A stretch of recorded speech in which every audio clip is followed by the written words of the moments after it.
our special series, Sharing the Wealth.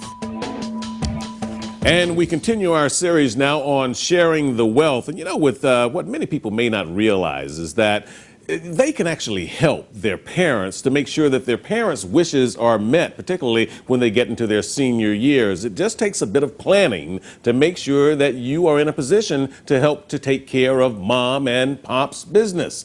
Let's talk about that as we continue our series. And Jennifer Brandt is with me again. She's an attorney from Cozen O'Connor. And Ms. Brandt, thanks again for being a part of the program. Thank you, Art. Let's talk about taking care of mom's and pop's business because, hey, after all, they're kind of counting on us, the children, to do that, aren't they? That's right, they are. So it's up to us to sit down with them and talk about a long-term plan for their health.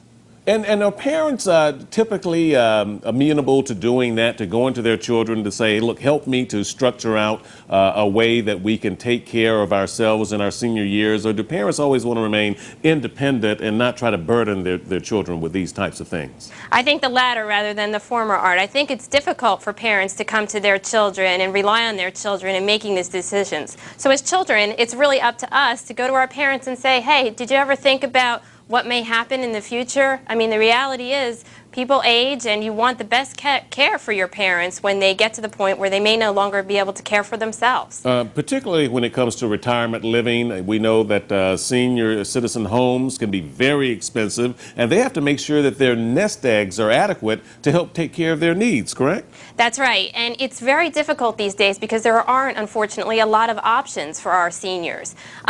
They may be targeted by a lot of these long-term health care plans or insurance companies that come after them and say, hey, why not create a plan that will provide for you when you no longer can afford to provide for yourself? But you got to watch out for these policies, Art, because they can be very risky. And how so? Well, there's no guarantee, first of all, that the company may even be around when you need the benefit. These companies come and go at various times, so you're not even sure that after you've paid all the premiums that there's going to be any money there for you when you need it. And also, it may not cover all of the services that you actually come to need. So you have to watch out for these plans. I think the best idea is to try to create that nest egg and make sure you have some money set aside in case you need future care, whether it be someone who comes into your house or if you need to go to an assisted care facility. And also to get their wishes written down, because we never know when we can become incapacitated in some form or another, again with an elderly person or not, a stroke could set in or anything that could render them unable to have this conversation with you later on. So it's better to have this conversation earlier rather than later? Yes, absolutely. In light of the Terry Schiavo matter, which we all know about,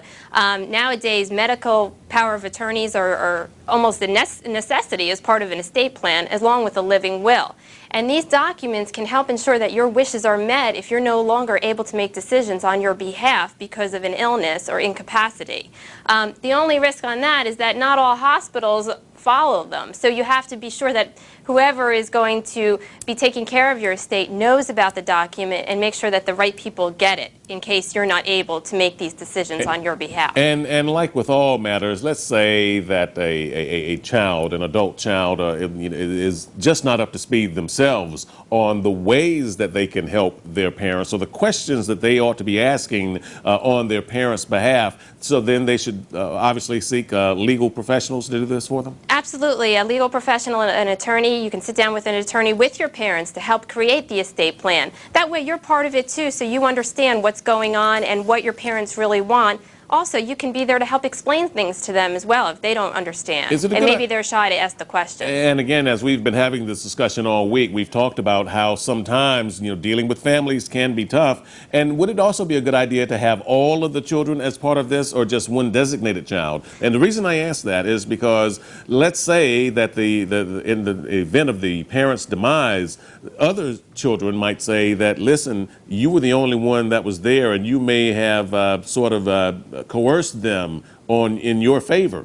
That's right. I think it should be an open-ended discussion among all family members. However, you may not want to solicit everybody's opinion in creating an estate plan for your parents. So maybe one or two should be designated to help assist, but then everybody talk about it before it's actually implemented. Right, because everybody may have different ideas, and then you'll never get anything taken care of. I know I have a large family, and that always happens with us. That's for sure. Well, my family, Art, I'm the attorney, so I'm the one who's stuck with all the business matters. That makes sense. That makes really good sense. Jennifer Brandt, always a pleasure. This has been a series of good conversations we've been having as we talk about ways to share the wealth with your family. And we'll continue this discussion tomorrow as we'll talk about the trend of how you can get your children to accomplish greater things. And sometimes a financial incentive might be the way to go. Convincing contracts and having a contract with your kids. Have you thought about that? We'll talk about it on Sharing the Wealth.